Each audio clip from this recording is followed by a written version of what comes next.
हाँ, शुरू कीजिए।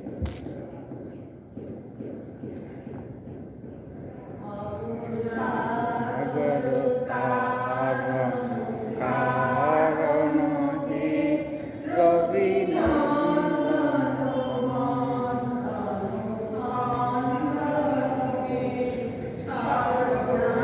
नागत शेखर भीत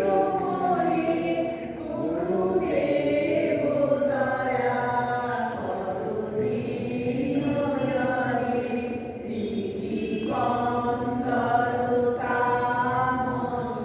भास्कर हे मुनि विष्णु प्रजापति शंकर हे पर ब्रह्म परात्पर वेद गणे गुरुदेव दया दीन जने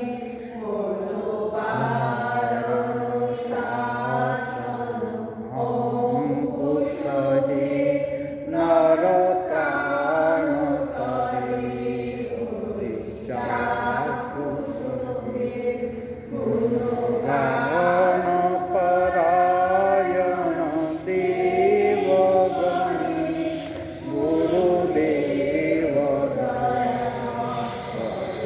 दीन ग्रंथि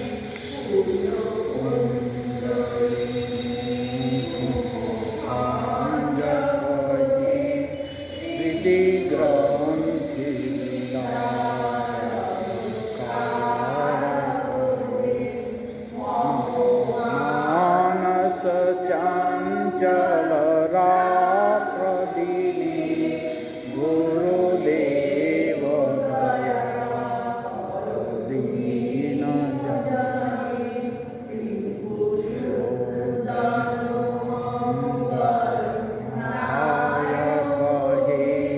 सुख शांति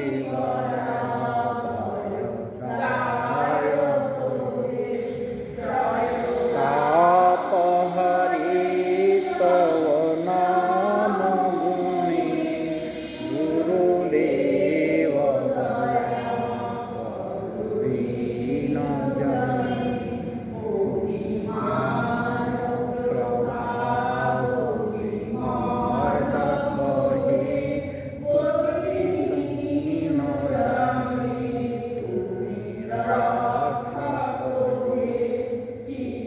संकित वांछित भक्ति दानी गुरुदेव दया दीन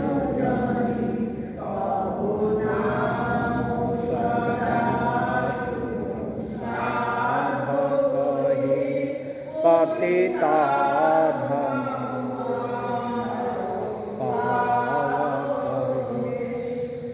महिमा तव गोचर शोधमणि गुरुदेव दया दीन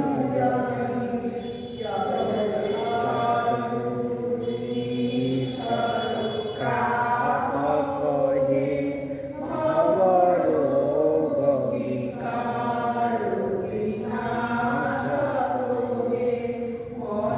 जैन रहे तव श्री चरणी जैन रहे तव श्री चरणी गुरुदेव दया दीन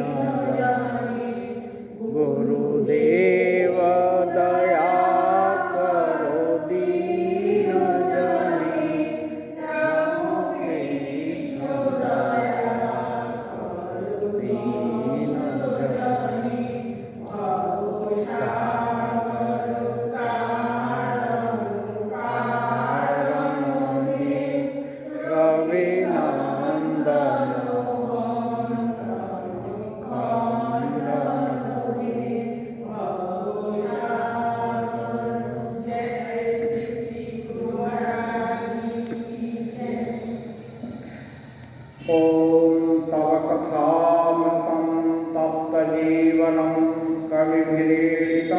कल्मषापहं श्रवणमङ्गलं श्रीमदाततं भुवि गृह्णन्ति ये भूरिदा जनाः।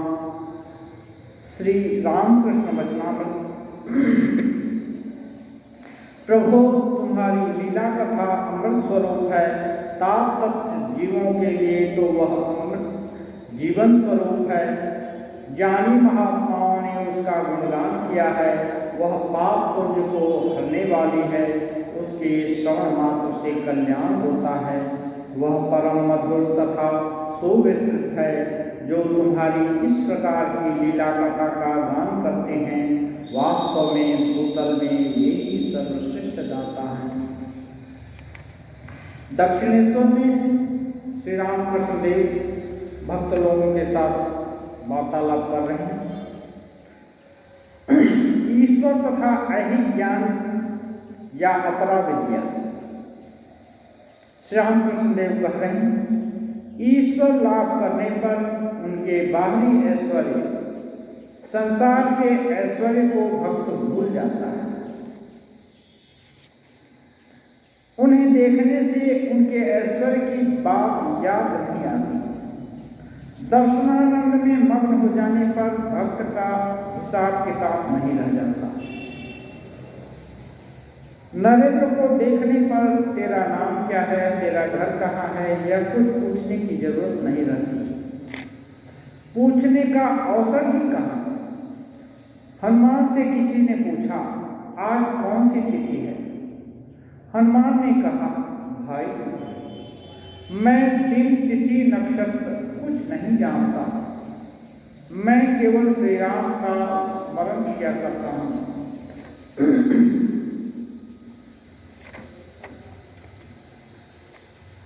ये जीवन का सर्वश्रेष्ठ उद्देश्य भगवान लाभ। भगवान को पा जाने से साधारण कोई जो भौतिक उपलब्धि होती है, खुशी होती है, तो आदमी फूले नहीं समाता, बहुत प्रसन्नता होती है। और ऐसे 10 इवेंट का यदि प्रसन्नता जोड़ें तो और कितना होगा। ये भगवान को पाने का मतलब लोहा में सोना हो जाता है। जितना भी अभाव है जन्म जन्म का, सब अभाव पूर्ण हो गया।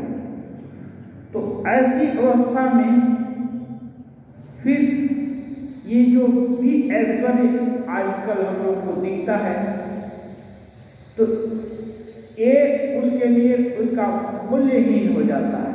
इसका ज़्यादा मूल्य ही नहीं रहता, क्योंकि भगवान अनमोल चीज है।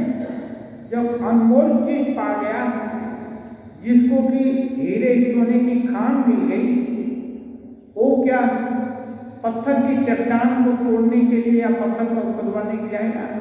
गिट्टी फोड़ फोड़ कर बेचेगा। उसको गिट्टी फोड़ने की इच्छा नहीं है, अब तो रत्न निकालेगा। तो ऐसे ही भगवान तो रत्न की खान है, उनको जो पा लिया, तो अब संसार का जो ये है क्या मूल्य है, मूल्य बोध खत्म हो जाता है क्या? हम लोग को मूल्य बोध रहता है। ये चीज अच्छी है, ये उससे भी अच्छी है, ये उससे भी अच्छी है। ये इस दायरे में जब सर्वश्रेष्ठ वस्तु मिल जाती है, तो यहाँ भी लोग भूल जाता है। जिसको बहुत कुछ उपलब्धि हो गई, मिल गया, वो छोटे मोटे जो करोड़ों अरबों में खेल रहा है, उसको 10-5 रुपया कहीं गिर गया, तो उसको खोजने के लिए उसको जरूरत नहीं महसूस होता। इसमें समय क्यों नष्ट करेंगे, गया तो गया। तो ऐसे ही भगवान को देख लेने पर बोलते हैं संसार का ऐश्वर्य भूल जाता है। उन्हें देखने से उनके ऐश्वर्य की बात याद ही नहीं आती, और कुछ सोचने की बात नहीं आती कि छोटा मोटा चीज, ये ऐश्वर्य तो छोटा मोटा चीज है। दर्शनानंद में मग्न हो जाने पर भक्त हिसाब किताब नहीं कर पाता। अब एकदम दर्शन, दिल तृप्त हो गया, स्वस्वरूप का बोध हो गया। अपने बच्चे या बहुत दिन के बाद अपना किसी माँ का बच्चा आया तो बहुत प्रेम होता है ऐसे, और यदि खोया हुआ बच्चा मिल गया तो तो प्रेम का अंत नहीं। तो ये चीज क्या है, खोई हुई वस्तु है।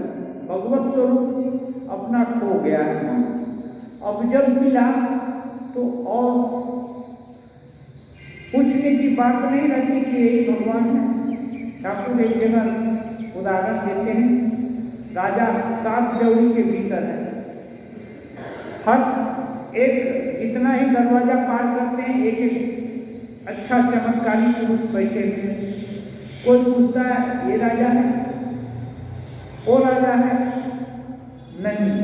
हाँ, जो गाइड है वो बोलता है नहीं ये राजा नहीं। और आगे बढ़ता है, देखता है बढ़िया बढ़िया और उससे भी सुंदर सुंदर और प्रतिभावान ऐश्वर्यवान चीज दिखाई देते हैं आदमी। पूछता है ये राजा है, गाइड बोलता है। अंत में जब स्वयं राजा के पास चला जाता है तो और प्रश्न नहीं करता है कि ये राजा है या नहीं, प्रश्न बंद हो जाता है। ऐसे ही भगवत प्राप्ति हो जाने से एक मुका स्वादन हुआ तो बोलते हैं, स्मृति बोलती है मुका स्वादन हुआ। एकदम जैसे गूंगा आदमी अच्छा टेस्टी चीज खाया तो क्या बोलेगा, वो आह अच्छा है ये भी बोलने की उसकी क्षमता नहीं। वो तो टेस्ट करेगा चुपचाप, खाने में मस्त हो जाएगा, उसका दिल दिमाग से उसका टेस्ट है। ऐसे ही ठाकुर जब समाधि में जाते थे तो वो भगवत स्वरूप का आनंद उनके चेहरे पर खिलता दिखता था। लोगों की श्रद्धा ऐसे ही ठाकुर के प्रति उमड़ आती थी। कोई उनका चरण स्पर्श करने लगता, कोई कुछ करने स्तुति करने लगता, कोई कुछ करने लगता। ये क्यों? क्योंकि उस शक्ति के आकर्षण के आगे और बाकी सब आकर्षण फीके पड़ जाते हैं और वो भी अपना असली स्वरूप है। असली स्वरूप का आभास मात्र भी मिला तो वो बहुत बड़ी उपलब्धि है। इसलिए सब लोग ठाकुर का पैर छूने लगते हैं, करने लगते हैं।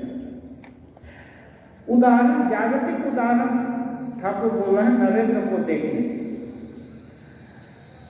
ठाकुर ये जो ध्यान के समय दर्शन हुआ था, देख लिए थे कि नरेंद्रनाथ कौन है, सप्तर्षि मंडल के ऋषि हैं। तो जैसे ही पहले ही उनको अनुभव आभास हो जाता है कि कौन है क्या है, सबके विषय में सब जानते हैं।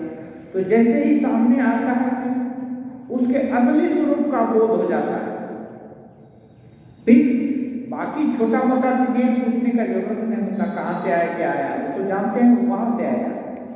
ऐसे ही भावना जब बोले एक बार स्वामी जी के पिताजी गुजर गए, तब स्वामी पिताजी जब तक जिंदा थे एक साधारण अच्छे परिवार का जो कुछ भी सुख स्वाच्छंद्य है सब स्वामी नरेंद्रनाथ को प्राप्त था। ये अभाव क्या चीज है शायद उस समय देखे नहीं थे। तो जो युग प्रवर्तक होगा केवल सुख में लग रहा है, सुख ही देखा है, तब तो वो एकांगी हो जाएगा। इसलिए भगवान का विधान सर्वांगी को बनना है, सब कुछ देखना है, बड़ा विराट वृक्ष बनना है। इसलिए पिताजी को पले ले लिए। अब दर की ठोकरें खाने लगे क्योंकि जो था वो उनके ही साथ चला गया। और पिताजी इतने जनरस थे, इतने दयालु थे कि जितना कमाते थे उससे ज़्यादा ही खर्चा कर देते थे। बहुत कमाते थे, बहुत लोगों को पाल कर रखते थे, सब खर्चा ही कर देते थे। तो अब क्या करें, नरेंद्रनाथ को दर की ठोकर खानी पड़ी। और जब कुल किनारा नहीं मिलता है तो आदमी को आक्रोश सहज में आ जाता है। ये इसीलिए बोलते हैं ठाकुर पंचभूते फांदे ब्रह्मा विष्णु परे खांदे। ब्रह्मा विष्णु इतने शक्तिधर लोग हैं, वो लोग भी 5 भूत के इसे जब स्वीकार करते हैं तो उनको भी ऐसी लीला करनी पड़ती है, उसका सुख दुख भोगना पड़ता है, झेलना पड़ता है। तो ये नरेंद्रनाथ जो सप्तर्षि मंडल के ऋषि थे, ये भी 10-10 की ठोकरें खाने लगे। तो कभी कभी इनके दोस्त वो लोग थे, दोस्त यार, वो लोग कुछ अच्छा चीज मन बहलाने का कोशिश करते हैं, इनका मन बहलता नहीं, कभी कभी डांट भी देते। ये तो संगीत और ये सब जो अच्छी चीजें हैं ना, वो जिनका पेट भरा हुआ है, जो समृद्ध है, उनके लिए है। हाँ, ये जिसके अभाव है उसके लिए नहीं है। तो और भी कुछ भगाने के लिए सब हो कि ये सब बकबक न करें, वो सुहाता नहीं है। जो दुखिया है उसको इधर उधर की चीज, जिसका पेट जल रहा है ना, उसको भगवान को समझ में नहीं आया, उसको तो पहले अन्न देना पड़ेगा। तो ये नरेंद्रनाथ की अवस्था थी। वो डांट भी देते, कभी कभी ऐसी उल्टी बातें कर देते जिससे लोग सोचते कि ये इसका दिमाग पलट गया है, तो बीमार हो गया कि नास्तिक हो गया है नरेंद्र, एक भगवान में भरोसा नहीं करता। वो नरेंद्र रामकृष्ण की बात, नरेंद्र की बात रामकृष्ण देव के पास आती है, और वो भी सब लोग साहस नहीं करता उनसे बोलने का, लेकिन भवनाथ को बहुत स्नेह करते हैं रामकृष्ण देव। और धीरे से बोल दिया कि नरेंद्र ऐसा हो गया है। ऐसे ही ठाकुर उत्तेजित हो गए। वो बोले, देख, आज से यदि दोबारा अब ऐसी बात बोला तो तुम्हारा मुंह नहीं देखूंगा। माँ ने मुझे दिखा दिया है तो क्या है, तुमको क्या मालूम? ऐसा क्यों? ठाकुर असली तत्व देखते हैं। वो इतना सप्तर्षि मंडल का ऋषि, जहाँ की देवता देवी लोग भी पहुँच नहीं सकते, किसी का प्रभाव नहीं, ऐसा लोग आया है तो करुणा बस हम उनके बुलाने से आया है ना कि वो कहीं फंसने वाला है। लेकिन झेलना तो पड़ेगा इस जग का टेस्ट। जब आए हैं तो आम खाएं तो खट्टा मीठा तो लगेगा ही, तो टेस्ट तो झेलना पड़ेगा। नरेंद्रनाथ हो या खुद ही रामकृष्ण देव खुद ही कैंसर का रोग एक्सेप्ट किए, हाथ कभी टूट गया, कभी कुछ हो गया, ये सब तो झेली। तो भावना को ऐसे लोग क्यों, वो असली स्वरूप जानकर की बातचीत करते हैं, और हम लोग क्या हैं, वो सामने जो दिखता है उसको, इसको एक चीज बोलते हैं, विष कुंभम प्रयोग। विष का घड़ा है, ऊपर में थोड़ा क्षीर लगाया हुआ है, इसको हम पहचान नहीं पाते, सोचते हैं कि ये तो दधी और क्षीर का नदी का ही घड़ा है, और जैसे ही खाने जाते हैं मर जाते हैं, उसका रिएक्शन होता है। ऐसे ही संसार है, विष कुंभम प्रयोग। संसार का हर चीज दिखता है कि बहुत आकर्षक है, लास्टिंग इफेक्ट होगा, लेकिन जब उस चीज को भोग करने लगते हैं, पाने लगते हैं, बच्चा हुआ, माँ सोचा बच्चा बहुत काम आएगा, सब कुछ आएगा, अब बूढ़ेपन का सहारा होगा, बड़ा हुआ, उसकी बीवी आई, माँ को घर से ही निकाल दिया। ऐसी घटना हम सुने हैं, नागपुर एक घटना है। तो ऐसा निकाल दिया तो माँ का ख्वाब कहाँ रह गया? इतने सजने सजाई, पढ़ाया लिखाया, दर ठोकरें खाया, और फिर जिसके लिए किया वही उसको घर से निष्कासित कर दिया, अभी भिखारी नहीं होते। तो ये सपने यदि सही रहे होते तो उसको ठोकर नहीं, लेकिन सपने सही नहीं थे, कहीं कुछ कमी रह गई थी, इसी के कारण। तो रामकृष्ण देव इस नजर से नहीं देखते। नरेंद्र क्या बोलते हैं, गिरीश क्या बोलते हैं, गिरीश तो गाली भी दिए रामकृष्ण देव, लेकिन वो गाली उनके दिल दिमाग में नहीं लगती। क्यों? वो जानते हैं कि नहीं, ये गाली अभी दे रहा है तो गाली शब्द मात्र है, इसका दिल अच्छा है, और अच्छे दिल वालों को वो सपोर्ट करते हैं कि और अच्छे हो जाओ। तो ये एक दृष्टिभंगी है। ये इसीलिए यदि कोई शास्त्र पढ़ता है, उसकी एकदम गहराई में जाना तो बहुत ऊंची बात है, बहुत सौभाग्य की बात है। लेकिन यदि हम मानते हैं कि सभी के भीतर भगवान है, तो किसी के पीछे उठ पड़ करके उसका सर्वनाश करने के लिए नहीं लगेंगे। ऐसा करना संभव नहीं है। लेकिन ये मान्यता नहीं है या उड़ती उड़ती सुने हैं कहीं से, इसलिए थोड़ी भी किसी दूसरे की गलती दिख पड़ती है तो उसका जबान खींच लेने के लिए आगे बढ़ जाते हैं। और अपने लोगों का, अपने इसका यदि भयंकर गलती होता है तभी सोचते हैं कैसे करके बचा लिया जाए। कि ये जागतिक स्टैंड पॉइंट से हम लोग देखते हैं, सरफेस पर देखते हैं और असलियत नहीं जानते।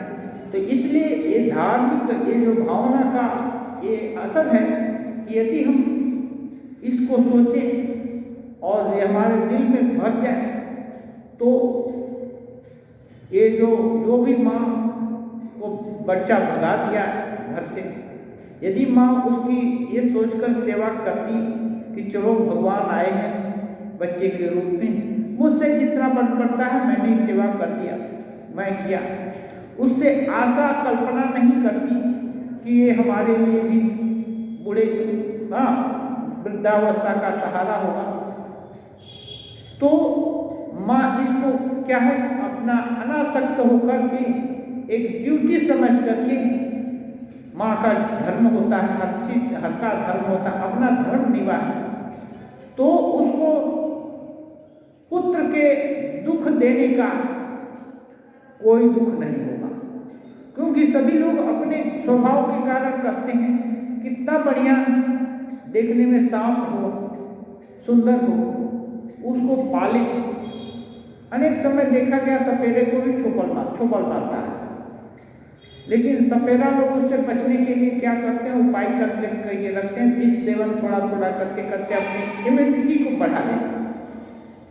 तो ऐसे ही यदि बच्चे का स्वभाव है इसका जानकर उसको इम्यूनाइज हो जाए कि चलो एक काम में नहीं आएगा, इसका ऐसा स्वभाव है, चलो हमको तो भगवान का ही सहारा रखना है, तो ये अनावश्यक दुख जो आ गया नहीं है।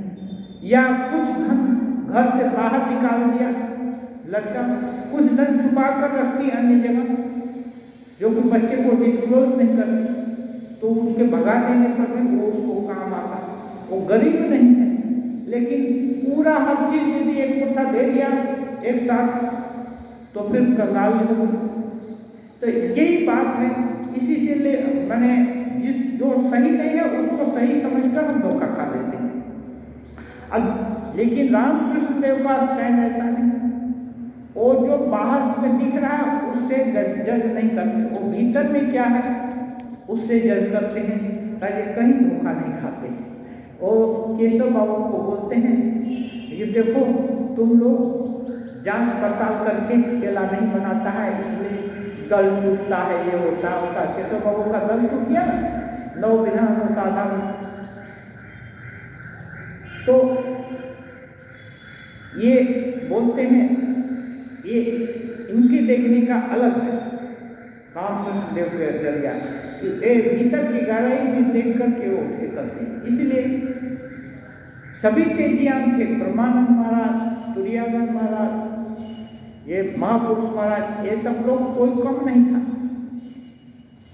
लेकिन जानते थे ठाकुर कि नहीं बाद में मेरे नहीं रहने के बाद बच्चों में कुछ स्पर्धा हो सकती है, क्योंकि सभी तो कुछ न कुछ शक्ति संपन्न नहीं है। तो सबके सामने नरेंद्र को लीडर बनाया और विभिन्न तरह से भी बोलते भी थे और पेपर पर भी लिख दिए कि नरेंद्र शिक्षा देवे। ये ऑर्गेनाइजेशन तो नरेंद्र को की प्रशंसा किए या नरेंद्र को हाईलाइट किए, तो दूसरे को लो बनाना नहीं हुआ, क्योंकि एक समूह में एक ही तो सर्वश्रेष्ठ तो एक ही होगा।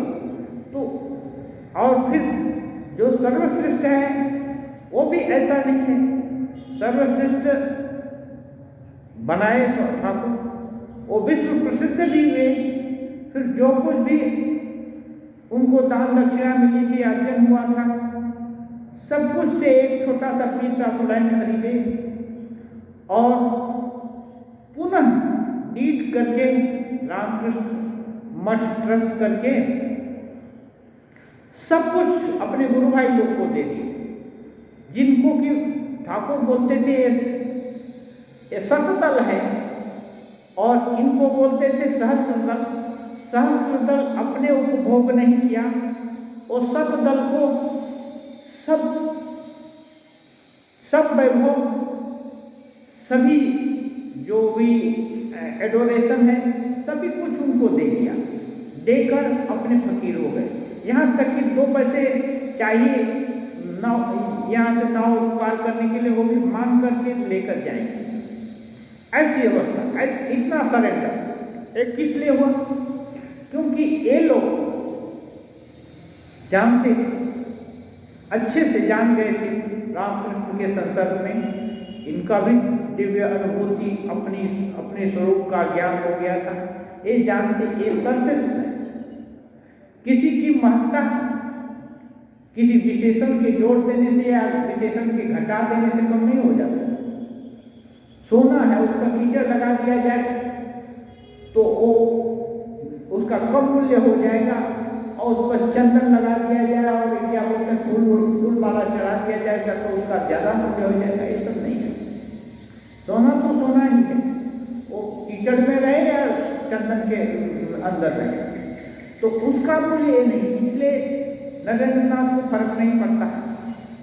हाँ, इतनी प्रशंसा ठाकुर करते फिर भी वो प्रशंसा के कारण वो उन्मत्त नहीं हुए, फूले नहीं समाये, ऐसी बात नहीं है।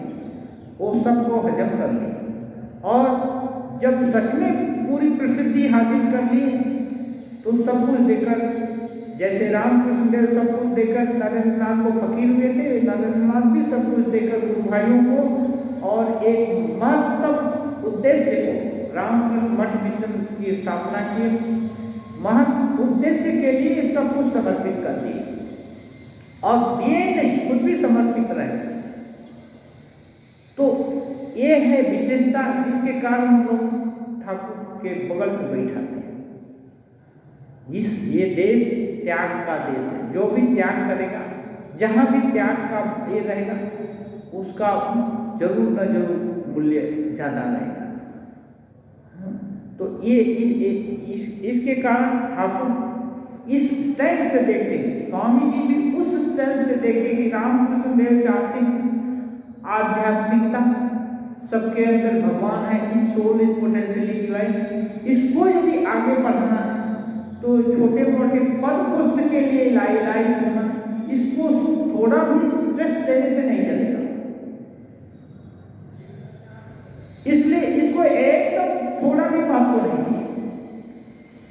तो ये इन लोग के महापुरुष लोग के दर्शन का एंगल दूसरा।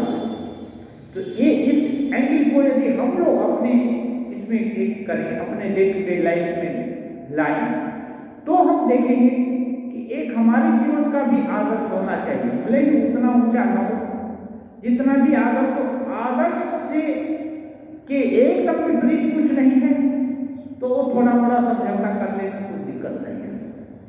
हाँ, अनावश्यक चीज को लेकर के बात का बतंगड़ करने में कोई मजा नहीं है। दोष बुद्धि तो किसके अंदर नहीं है। गीता में बोले सर्वारंभा ही दोषेण भूमि नामी विवाहवता। सब कुछ दोष युक्त है, जो कुछ भी हुआ है ना, सब कुछ आरंभ मात्र ही दोष युक्त है। आरंभ में जो कुछ भी जीवन धारण, ये आरंभ ही है। असली क्या है? स्वरूप अविकृत है, वो हर समय पवित्र है, हर समय शुद्ध है, हर समय सनातन है। तो सभी कुछ ये है, तो हम छोटे मोटे चीज के लिए क्यों स्ट्रगल करें? चाहने से ही बड़ी चीज मिल सकती है तो छोटी चीज क्यों चाहे?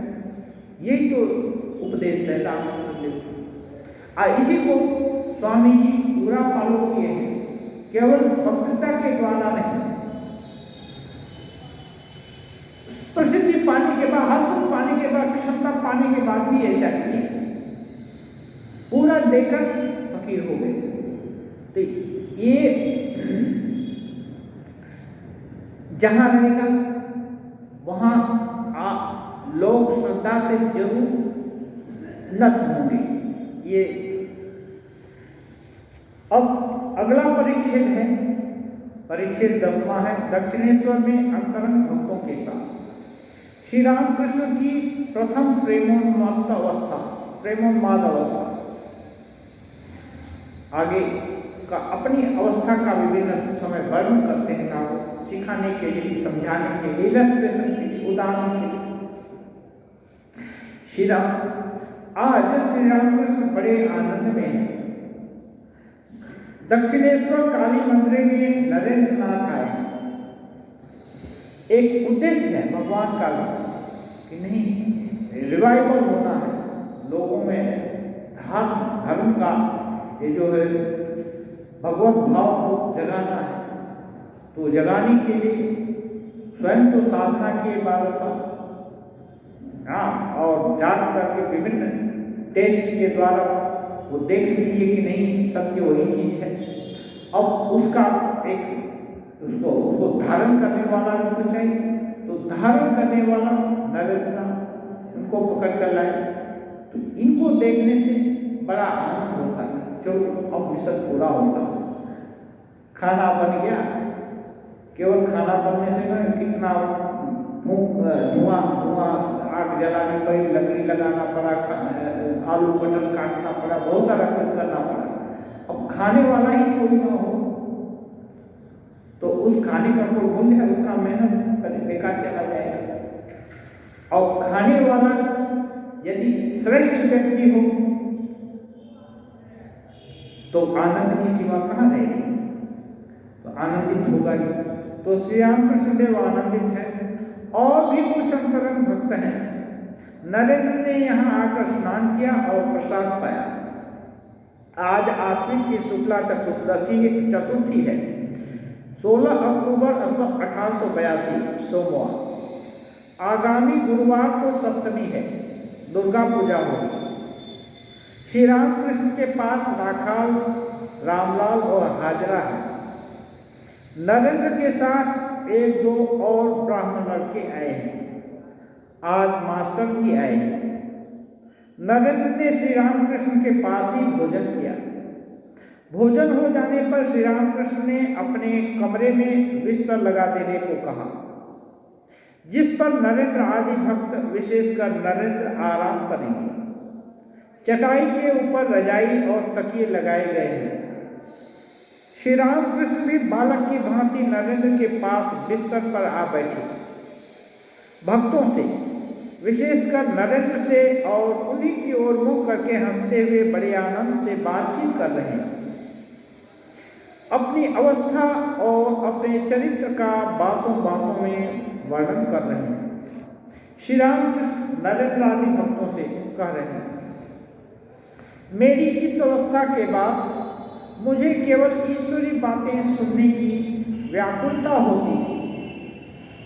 अपने ईश्वरी दर्शन की अवस्था का बात कर रहे हैं, उसके बाद केवल ईश्वरी बात सुनने की इच्छा होती।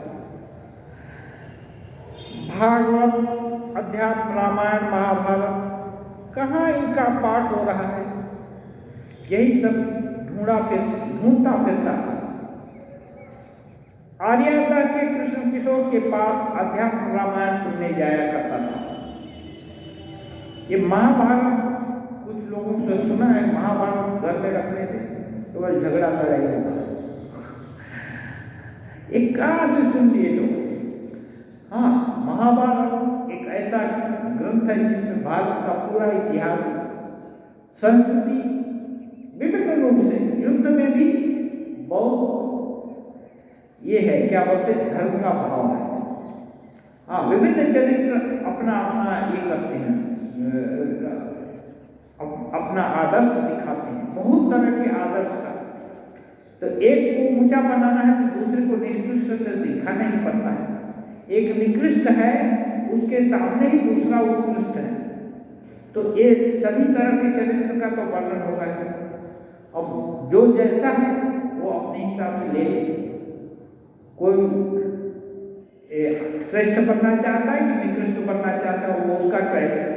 निकृष्ट बनना चाहता है वो भी शास्त्र से सीख करके निकृष्ट भी बन सकता है, लेकिन शास्त्र लिखने का मतलब ये नहीं है कि किसी को निकृष्ट बनाना। शास्त्र सभी सबको, निकृष्ट को भी उत्कृष्ट बनाने की क्षमता रखते हैं। ये शास्त्र का ये उद्देश्य है। तो इन सबको पढ़ने सुनने के लिए रामकृष्ण देव जहाँ तहाँ जाते रहते हैं। कृष्ण किशोर का कैसा विश्वास, बोल रहे हैं बहुत विश्वास है। ये अध्यात्म रामायण पढ़ते हैं, भगवान की बातें, बहुत सारे महिमा का वर्णन है रामचंद्र जी के। वृंदावन गया था वो, कृष्ण किशोर की बात हो रहे हैं, वो वृंदावन गया था। वहां एक दिन उसे प्यास लगी। कुएं के पास जाकर उसने देखा कि एक आदमी खड़ा है। पूछने पर उसने जवाब दिया, मैं नीच जाति का हूं और आप ब्राह्मण हैं, मैं कैसे आपको पानी निकालूं? कृष्ण किशोर ने कहा, तू शिव कह, माने तुम शिव बोलो, शिव शिव कहने से ही तू शुद्ध हो जाएगा। माने शिव मंगलकारी, भगवान का नाम है। भगवान का नाम सुनने से जो भी अमंगल है सब दूर हो गया। मंगल भवन अमंगलहारी। उसने शिव कहकर पानी ऊपर निकाला और वैसा निष्ठावान ब्राह्मण होकर भी उसने वही जल पिया। कैसा विश्वास है। आगे ये था कि छोटी जाति के लोगों, श्रेष्ठ बड़े ब्राह्मण लोग वैसे लोग पानी नहीं पीते थे, छुआ हुआ खाना नहीं खाएंगे, ऐसी कट्टरता थी। हाँ, धीरे धीरे ये कुछ तो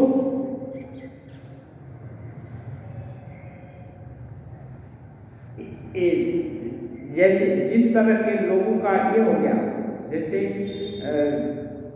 लोगों की धारणा हो गई कि नीची जाति के लोग हैं तो छोटा काम करके रुपया अर्जन करेंगे।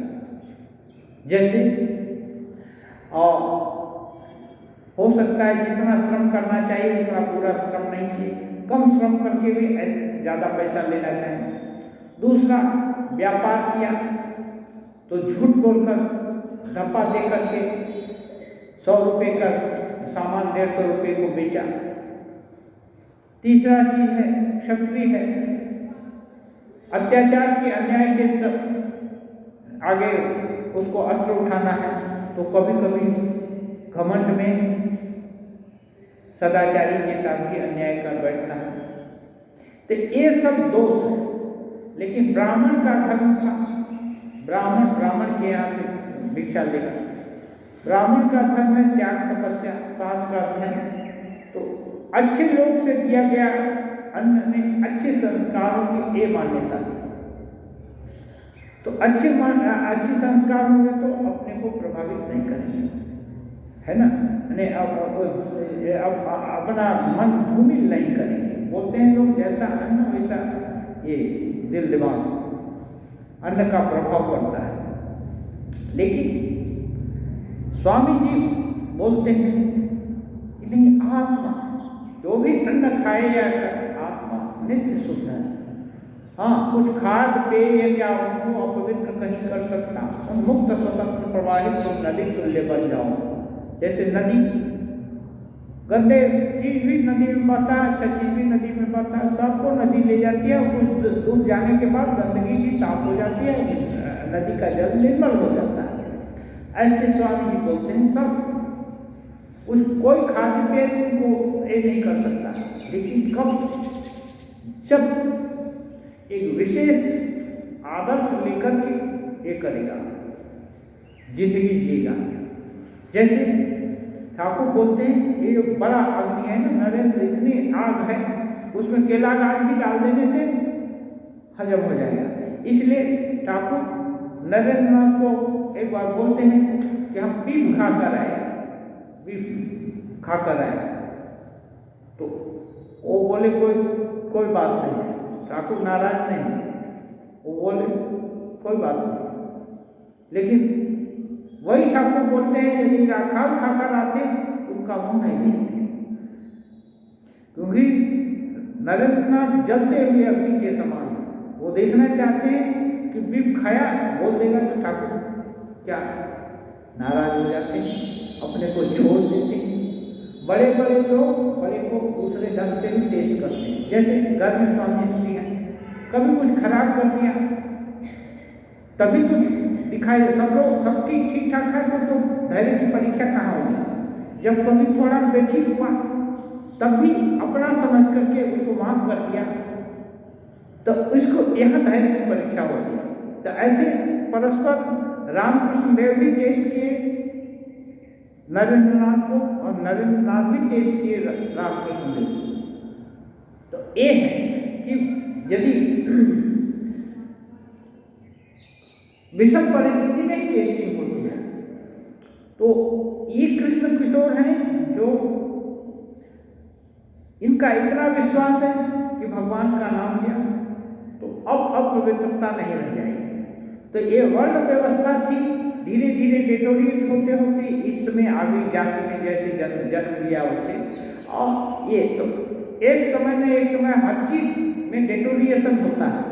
तो मान लीजिए सिंहावलोकन बोलते हैं, तो एक समय जैसे सिंह है देखता जाता है पीछे इधर उधर भी कि कोई उसके ऊपर घात तो नहीं लगाए, ऐसे ही पूरे समाज की गति जो है इतनी डिटोरिएट हुई, उसके पीछे क्या क्या कारण रहा होगा, अब उसकी सार्थकता है कि नहीं, जरूरत है कि नहीं, तो उसमें बीच में सुधार का जरूरत है। नहीं तो समाज है ना उन्नत नहीं पर पतित होगा। कि ये उस समय कृष्ण किशोर के समय ये था, फिर भी निष्ठावान ब्राह्मण को पानी किया। तो उस समय में सूत्र थे, भगवान का नाम लिया तो कोई भी पवित्र हो सकता है, ऐसा विश्वास। लेकिन ये कृष्ण की तो थे मान लिए, कितने लोग उनको नहीं मानेंगे, उस समय नहीं मानते थे। आर्यादा के घाट पर एक साधु आया था, हमने सोचा कि एक दिन देखने जाएंगे। ये ठाकुर बोल रहे हैं, ठाकुर देखने जाएंगे। काली मंदिर में मैंने हल्दारी से कहा कि ठाकुर अपना भाव व्यक्त किया हल्दारी से। आर्यादा में एक साधु आया है, उसको देखने जाने की इच्छा। कृष्ण किशोर और हम साधु दर्शन को जाएंगे, तुम चलोगे? ऐसे हल्दारी से पूछते हैं। हल्दारी ने कहा, हल्दारी का अद्वैत भाव है, उपलब्धि नहीं है, चीज मानता है, इसलिए वो उसको स्ट्रेस देता है। जो जिसको उपलब्धि हो गई वो तो भर गया, जो गागर है ना, जो गगरी भर गई ना, वो भक आवाज नहीं करती। जो आधी भरती है ना वो छलकती हुई जाती है, आवाज करती है। तो ये हल्दारी कहते हैं, एक मिट्टी का पिंजरा देखने जाने से क्या होगा? हल्दारी तो ये बोलते हैं। हल्दारी गीता और वेदांत पढ़ता था ना, ठाकुर बोल रहे हैं वो वेदांत पढ़ता था, इसलिए उसको अप्लाई कर रहे हैं। इसी से उसने साधु शरीर को मिट्टी का पिंजरा बताया। मैंने जाकर कृष्ण किशोर से वह बात कही तो वह बड़े क्रोध में आ गया। कृष्ण किशोर को बात ठाकुर बोलते कि हल्दारी ऐसा बोलता। उसने कहा, क्या हल्दारी ने ऐसी बात कही? जो ईश्वर चिंतन करता है, राम चिंतन करता है और जिसने उसी उद्देश्य से सर्वस्व त्याग किया है, क्या उसका शरीर मिट्टी का पिंजरा हो सकता है? ये भाव ओ देव मंदिर हो गया, अब मिट्टी का पिंजरा नहीं है। मिट्टी का पिंजरा तो तब था जब उसमें भगवान की आराधना नहीं थी। अंतर बहिर हरिस्तपसा तथा के, जब अंतर बहिर में हरि का हरि विराजमान है, बोलते भी हरि, सोचते भी हरि, चिंतन भी करते हरि, हाँ जपते भी हरि, तो फिर ऐसे वो मिट्टी का पिंजरा कैसे होने जाए? ये वैष्णव है, श्रेष्ठ वैष्णव एक दूसरे वैष्णव को भी श्रेष्ठ समझता है। तो ठाकुर उसकी बात करते हैं, ये इसलिए बोलते हैं कि एक विश्वास, कृष्ण किशोर के विश्वास की बात आगे ठाकुर बोलते हैं। तो विश्वास से वस्तु लाभ होता है और विश्वास एक दिन में नहीं होता है। बहुत सारी उपलब्धि छोटी छोटी जो होगी उसको जोड़ते जोड़ते जब दिमाग कैलकुलेशन कर लेगा कि नहीं ये चीज सही है, जब दिल में ऐसा प्रत्यय हो जाएगा तब उसी को विश्वास करते हैं। ठाकुर बोलते हैं हरदारी नहीं जानता था कि भक्त का शरीर चिन्मय होता है। जो जिसकी, एक जगह बोले हैं ठाकुर, जो जिसकी सत्ता, जिसका चिंतन करता है उसकी सत्ता पाता है। सत्ता कैसे होती है? वही छोटा सा उदाहरण इसे हम अपने समझने के लिए ऐसा देखिए, यदि फूल हर समय फूल तोड़ रहे हैं, इच्छा नहीं है, तब भी हाथ तो सुगंधित हो ही जाएगा, हाथ तो सुगंधित हो ही जाएगा। ऐसे ही भगवान, भगवत चर्चा, भगवत चिंतन, भगवत ध्यान यदि लगातार हो रहा है तो उसमें अपवित्रता कहाँ रह जाएगी?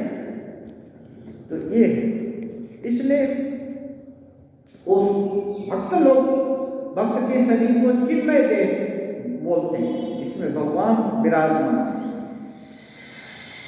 ठाकुर बोलते हैं उसे मैंने हरदारी को इतना क्रोध आ गया कि काली मंदिर में फूल तोड़ने आया करता था, पर हरदारी से भेंट होने पर मुंह फेर लेता था।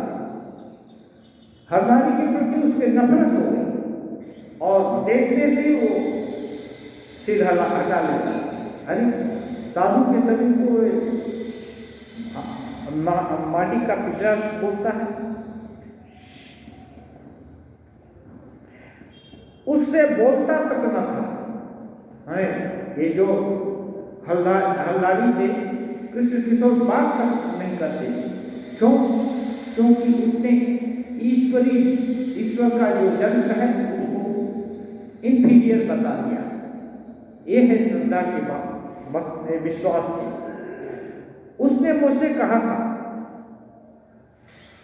अब ये इनकी बात है कृष्ण किशोर, तुम जनेऊ क्यों फेंक दिया? तुमने जनेऊ क्यों फेंक दिया?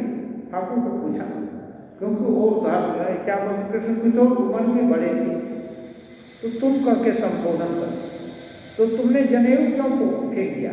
श्रद्धा भी करते लेकिन ऐसे भी संबोधन करते। तो ठाकुर अपनी अवस्था उनको क्या बताएं? जब मेरी यह अवस्था हुई तब आश्विन की आंधी की तरह एक भाव आकर वह सब कुछ न जाने कहाँ उड़ा ले गया। कुछ पता ही न चला, पहले की एक भी निशानी न रही, होश नहीं थे। जब कपड़ा ही खिसक जाता था तो जनेऊ कैसे रहे? मैंने कहा, एक बार तुम्हें भी उन्माद हो जाए तो तुम समझो। अब इस प्रसंग के उत्थापित करके ठाकुर अपनी अवस्था बता रहे हैं कि जब भगवत दर्शन का उन्माद, भगवान को पाने का उन्माद हो जाए, उसको उन्माद बोलते हैं। उन्मत्त बने क्या? किसी भाव में मस्त। तो ये जो दारू पीते हैं लोग, ये भी कुछ उन्माद होता है, गांजा पान खाते हैं वो भी उन्माद, और धन का भी उन्माद होता है। एक हम लोग पढ़े थे यमक अलग का, उसमें है कनक कनक ते सौपनी मादकता अधिकार वा खाए गौरायन वा पाए गौरा। एक कनक माने सोना, एक कनक माने धतूरा। तो बोलते हैं कि धतूरे से, धतूरा को खा करके आदमी पगला होता है और धन को पा करके पगला हो जाता है। तो इसलिए बोलते हैं धतूरे से सोने की मादकता बहुत ज्यादा है। तो ये जिस चीज को जो पा लेता है और जिसका ये होता है कि मैंने उसको पाने के लिए लालायित, तो उसको पाने से उसमें मत्तता आ जाती है। नहीं तो कुछ ऐसे भी धनी लोग हैं, कितना अपार धन है फिर भी उसका कुछ बोध नहीं है ना। लेकिन जो लालायित है धन के लिए और उनको कैसे भी मिल जाए, तो अच्छा चरित्र का गठन नहीं हुआ तो अनेक समय उसको मद हो जाता है। तो ये बोल रहे हैं ठाकुर होश कैसे रहेगा, भगवान को पा लिया, भगवत में हर चीज हो गया, तो होश तो माने किस चीज को बोलते हैं? लोग सोचते हैं ये सब संसार का होश है, किस रास्ते से जाना है, उसको देखना, वो कौन है, ये क्या है, वो क्या है, इसको तो लोग बोलते हैं होश रहना। और वो तो दूसरा होश आ गया, सब तरह चिन्मय ही दिख रहा है।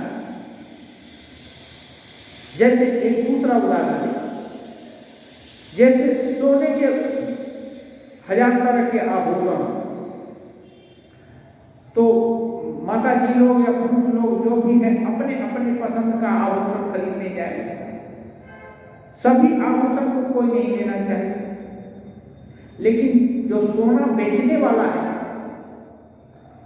उसको क्या फर्क पड़ता है कि ये लो या वो लो, वो तो तौलेगा कि कितना का है और उसको तो रुपया बेचना है। इसलिए उसका ध्यान रुपये पर है, उसका सोने के आकार पर नहीं। जितना ही ज्यादा सोना खरीदेगा उतना ही वो खुश होगा। ये है, तो ये जहां ये मस्ती कैसे आती है, जब इस संसार की चीजों का मूल्य बोध ही नहीं है, तो यहां से दिमाग उठ गया तो लोग सोचते हैं कि मस्त हो गया। आज उसका स्वरूप यह है सच्चित आनंद स्वरूप। जो सच्चित आनंद स्वरूप है उस अपने स्वरूप में होने से तो मस्त तो आएगी। हाँ, तो फिर जब ऐसी आ गई तो ये सब चीज कहाँ भी, जनेऊ, कपड़ा, ये सब तो इस धरा का है ना। बच्चा जन्म लेता है तो क्या कपड़े पहन कर रहता है, जनेऊ पहनता है, वो तो ऐसे ही जन्म लिया है। तो ऐसे ही जब ये भगवत अपने स्वरूप की उपलब्धि हुई तो ये बाकी डिटेल खत्म हो जाता है। उसको बोलते हैं निर्ग्रंथि, माने कोई भेद नहीं रह गया, क्योंकि ग्रंथि तो यहाँ है ना, विभिन्न तरह का संस्कार पालाते व्रत लेते हैं या दिलाते हैं। किस लिए? एक साधन पद्धति का अनुष्ठान करेगा, एक आचरण आचार का अनुष्ठान करेगा, क्यों? उसको पढ़ने से उन्नत होगा। जो उन्नति की श्रेष्ठ ऊंचाई पर पहुंच गया है उसको भला इसकी क्या जरूरत। तो ठाकुर बोलते जब कपड़े की का ठिकाना नहीं है तो जनेऊ कैसे रहेगा। तो ये इस तरह से ठाकुर अपना ये क्या अनुभूति बताते हैं कि श्रेष्ठ चीज पाने से छोटे मोटे चीजों का कैलकुलेशन नहीं रह जाएगा। आज समय पूरा हो। ओम निरंजनम नित्यम अनंत रूपम भक्तात्मकं पाद्यत विग्रहं वै ईशावतारं परमेशमेयं तं राम कृष्णं शिरसा नमामि।